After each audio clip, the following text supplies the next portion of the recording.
நல்லா பாம்பு கடிச்சா அந்த அப்படி 4 மிளகு அளவு இப்படி சுரண்டி சாப்பிட்டு ஒரு 1/4 மணி நேரத்துக்குள்ள சாப்பிட்டோம்னா எவ்வளவு பெரிய விஷமா இருந்தாலும் சாகா போற நிலைமையிலும் தப்பிச்சிடலாம். கருடன் கிழங்குன்னு ஏன் சொல்றாங்கன்னா பாம்பும் கழுகும் சண்டை போடும்போது கழுகு போய் இதுதான் சாப்பிட்டு தப்பிக்கும், உயிர் தப்பிக்கும். அதனாலதான் கருடன் கிழங்குன்னு பேரு. இது உண்மையா அப்படின்னா கண்டிப்பா கிடையாது.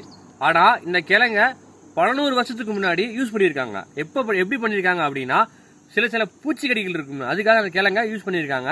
ஆனா நஞ்சு பாம்பு கடிச்சு இந்த கிழங்க யூஸ் பண்ணாங்க அப்படின்னு எந்த இதுவுமே சொல்லல. ஈவன் இப்போ வரைக்குமே நஞ்சு பாம்பு கடிச்சுனா இந்த கிழங்க யூஸ் பண்ணலாம் அப்படின்னு சொல்லிட்டு எந்த ஒரு அறிவியல் ஆதாரமும் இப்போ வரைக்கும் இல்லை. இதுல எந்த ஒர்க்கும் நடக்கவும் இல்லை. அதே மாதிரி இந்த வீடியோல கழுகுக்கும் பாம்புக்கும் சண்டை நடக்கும். அப்ப அந்த கழுகு வந்து பாம்பு கடிச்சிருச்சு அப்படின்னா அந்த கழுகு இந்த கிழங்கை தேடி சாப்பிட்டு தன்னை சரி பண்ணிக்கிறோம் அப்படின்னு சொல்லியிருப்பாங்க. கிழங்கு இது மண்ணு கீழே இருக்குது, கழுகுங்கிறது வானத்துக்கு மேல பாக்குறது. அப்ப இயற்கையா அதுக்கு அந்த கிழங்கு கிடைக்காது. அப்ப இதுலயே ஆப்போசிட்டே இருக்கு. சோ வந்து என்னன்னா பாம்பு எந்த பாம்போ நஞ்சு இருக்கோ நஞ்சு இல்லையோ எந்த பாம்பு கிடைச்சாலும் நம்ம போக வேண்டிய இடம் என்னன்னா ஜிஹெச் தான்.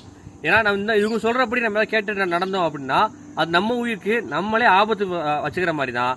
அதனால எடுத்தனே ஜிஹெச் போறது ரொம்ப ரொம்ப நல்லது.